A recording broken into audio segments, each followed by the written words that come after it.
Salam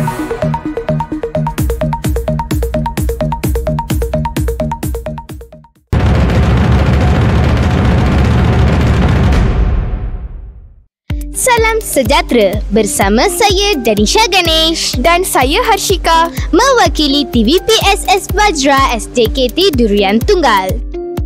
27 November 2025, kami berada di Pusat Kecemerlangan Kejuruteraan dan Teknologi JKR Create Alor Gajah Melaka bagi membuat liputan Karnival Stematic Power.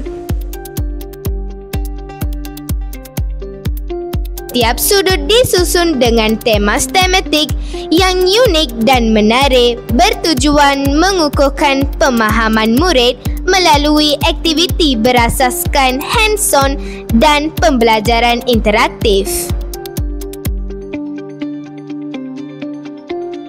Program ini memberi impak kepada semua murid-murid berkaitan dengan penglibatan dalam STEM.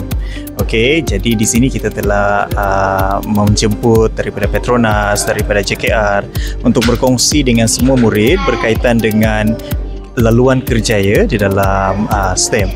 Nama saya Cikgu Vijayan daripada SJKT Merlimau Melaka. Tajuk saya pada hari ini adalah Bingo Matematik, di mana mereka perlu ada mental arithmetic. Ini bukan saja tentang hiburan tapi juga kita boleh belajar tentang pelbagai. Terima kasih adik, semoga terus berjaya dalam bidang STEM. Saya Cikgu Esma Hanis daripada SK Tanjung Minyak 2. Okey, banyak impak yang positif yang saya lihat murid-murid dapat perolehi daripada Karnival Stematic ini. Antara acara utama hari ini ialah Stematic Forum, Matematik Merentas Kehidupan. Forum ini memberi pendedahan kepada murid dan guru bagaimana matematik digunakan dalam pelbagai bidang kehidupan sebenar. Majlis penutupan telah disempurnakan oleh Puan Mahfudza binti Muhammad Nur, Pengarah Pendidikan Negeri Melaka, Jabatan Pendidikan Negeri Melaka. Salam sejahtera Puan Pengarah. Mengapakah pendidikan STEM penting untuk murid dalam pada masa kini? Okey, selamat petang, salam sejahtera, salam Malaysia Madani, salam Melaka Kumaju Jaya, rakyat bahagia mengambil dunia, salam JPM Melaka, Merdeka Kualiti Strategik dengan Sejahtera.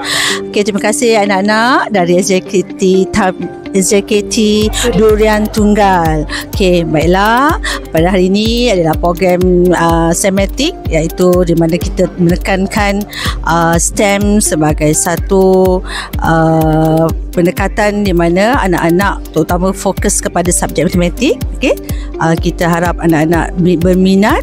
Kemudian bila berminat, anak-anak faham apa yang dimaksudkan dengan STEM. Iaitu di mana anak-anak akan menguasai bidang STEM dan akhirnya anak-anak akan berjaya menembusi pasaran kerjaya dalam bidang STEM, seperti menjadi seorang engineer, menjadi seorang pakar data analisis dan sebagainya. Apakah pesanan Puan kepada guru dan murid pada hari ini? Kepada guru dan murid, saya harap murid dan guru terus menyemarakkan nyala ilmu untuk memastikan anak-anak berminat belajar dan juga mendidik, menjadikan generasi sekarang generasi yang berilmu, beradab, berdaya saing dan seterusnya dapat menjadi seorang warga negara global citizen.